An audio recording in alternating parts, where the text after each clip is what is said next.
Hi folks and welcome. My name is Pat Gage, and today on this short video I'm going to talk to you about setting your apartment investing goals. What makes an opportunity a deal, right? And realistically, there's only a couple things that do that. So what are we really talking about? What are we talking about when we talk about setting your goals, right? We're talking about setting your standards, your minimums, your rules of thumb, your floors, whatever you want to call them, okay? So you can establish them when you're looking at opportunities. Because in this business, in the apartment business or commercial business, whatever, and specifically apartment investing business, you're going to be looking at a lot of deals, right? You're going to should say deals, not opportunity. They're opportunities, not deals. So these guidelines are what turns an opportunity into a deal, right? To make you money. Now, again, it's like anything else, folks. If you don't know what you're searching for, how do you know it's gonna, when it comes to you, that it's gonna be working, right? That's what you're looking for, and that's really what it is, folks. Is you got to be looking for this kind of stuff and making sure that it is where you want to go, right? In the words of Martin Luther King, take the first step in faith, right? You don't have to see the whole staircase, right? Just take that first step. And I see a lot of people not taking the first step because they don't know what they're looking for. They don't know what this opportunity works because, well, oh my gosh, well, my brother brought it to me, or my cousin brought it to me, or my friend brought it to me. Okay, again, having those standards lets you take that first step, or, like I said, take that step in the right direction to a deal that makes sense, right? Yes, every deal is different. And I've heard that excuse a long time, right? They're going to be different price. They're going to be different number of units. They're going to be different area, city, state, different financing available, right? All these things are going to come into play. What the seller needs, what you need out of it. What's the income and expense information? Everything's going to be different on every deal, folks. But you have to have rules of thumb that make your foundation solid.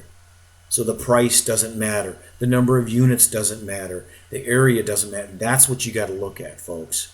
And what we're talking about here is if you don't have your requirements, right? If you don't have that foundation set, right? You're going to sit here and convince yourself that this is a good deal, right? You're going to make a bad opportunity worse by not having that foundational thing. Okay, I need this kind of return. I need this kind of debt coverage ratio. I need this kind of cash on cash.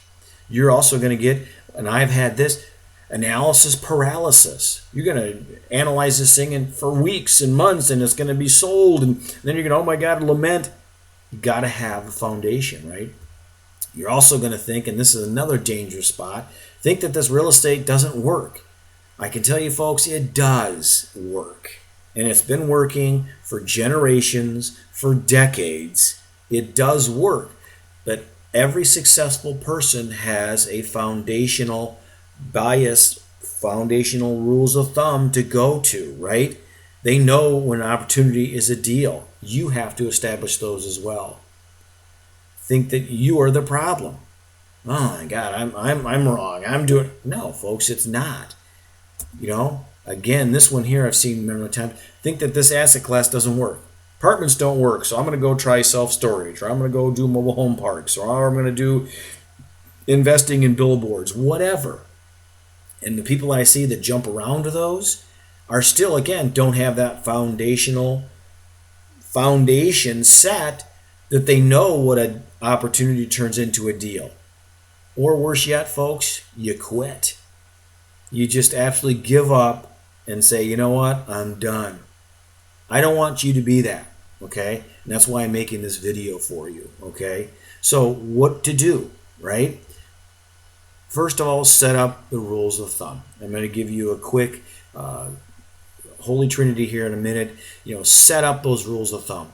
And these are not all inclusive, but these are the big ones that are going to help you do this.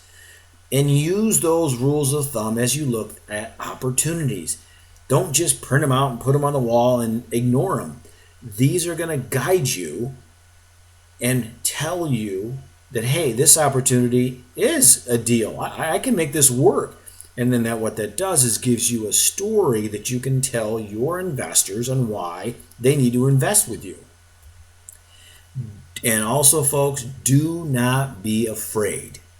Let me say that again. Do not be afraid to walk away if this opportunity doesn't even come close to your rules of thumb or your guidelines. Do not be afraid of that. Know that you made your decision based on facts. Not, oh, I don't want to disappoint the broker. Oh, I don't want to disappoint my friends. You know what, folks? I know from experience that taking a bad deal and trying to make it better most times doesn't work. And the times that I didn't listen to my gut are the times I lost tens of thousands of dollars and regretted doing that transaction to this day. So please don't be there like that, okay? So let's talk about what this is we call the Holy Trinity. Now, I was taught this by my mentor, Dave Lindahl, over 20 years ago, and it still holds true today, right? I use this on every opportunity that I look at.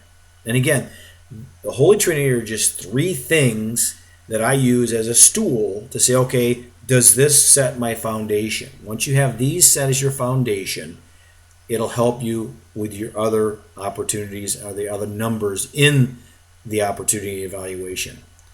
So it lets me evaluate opportunities quicker as well. Why? Because now I can look past these things in 5 minutes. Boom, nope, never going to get there, and move on. So what I do is use this as my, let's say, my foundational things, right? So let's go over the Holy Trinity. And again, folks, I'm just going to share three things with you.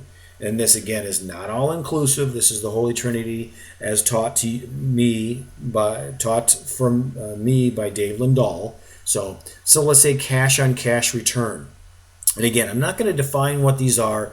You're going to have to go in and look and research what those are, or maybe I'd do a quick video on it later.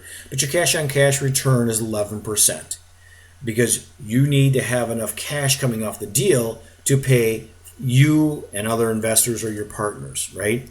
Your debt coverage ratio. Now, this one here is set by the banks. This one here is, you have no say in this. If you want to get something financed, this is the ratio. It's 1.25% minimum, okay? And again, at the date of this recording, that's typically what it is. It has gone up to 1.3, depending on the banks, but again, that's set by a third party or the financial institutions. So you can't finagle that, right? And then the cap rate, right? Again, everybody talks about cap rates, low, high.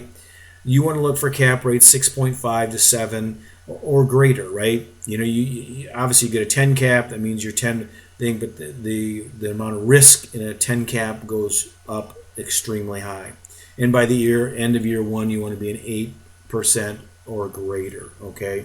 And again, folks, this is just the Holy Trinity. Once you have these three floors or guidelines or rules of thumb set, right, all the other numbers should make sense, so you can see this opportunity turns into a deal, okay? Have these three as your guideline as you set this up, so you can walk through opportunities and say yes, no, quicker. This is going to set you up for greater success, okay? And listen, thank you very much for letting me explain this to you. I hope you found this video very helpful. Please go ahead and comment below. What I would like to do is give you a special gift. You can go to my website there, www.opportunitycreator.com, and download my free special report, What is Best Investment? Is it real estate or is it the stock market? I'm hoping that, seeing that you're still with me on this video right now, that you understand it's real estate, but I don't want you to make that decision. I want you to read the free report that I give you and get on my mailing list. Again, we don't bother you. Probably once a quarter we'll email you of other opportunities and stuff like that going on. But thank you again for your time and your effort, and you have a great day.